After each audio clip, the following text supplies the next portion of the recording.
More than just the heartrending images of Alan Kurdi's death, the news that his uncle's asylum application had been rejected by officials in Ottawa helped galvanize public opinion here. Demand is growing for more Syrian refugees to be allowed to come.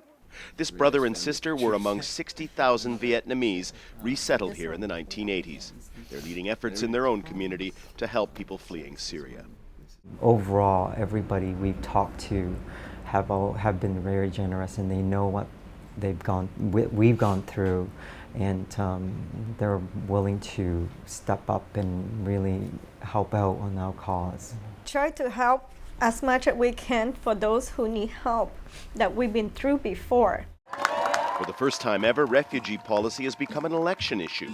Since coming to power in 2006, Stephen Harper's Conservative government has tightened the rules. Fewer people have been granted asylum. Opposition parties say they'd restore Canada's reputation as a haven for the world's oppressed people by immediately approving thousands more Syrian applications. Uniquely, Canada allows groups and private individuals to sponsor refugees, and that's allowed hundreds of thousands of them to be settled here in the past. Now, potential sponsors quite literally are lining up to be allowed to get more Syrians to come here. Most of the 2,000 or so Syrians approved for resettlement so far were privately sponsored. But the list of those now willing to put up money and guarantee a refugee family is growing. It's a ward in a city. It's a big employer in a big tower downtown here. It's the entire legal community getting together and saying, we as a legal community want to sponsor, we want to help, we want to support.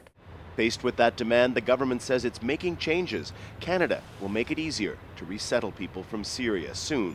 More officials may be deployed to the Middle East to process applications, although no details have been released.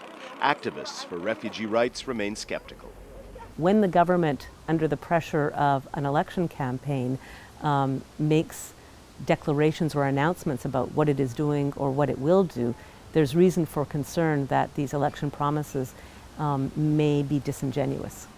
Along with Indigenous people, Canada is a country of immigrants and refugees.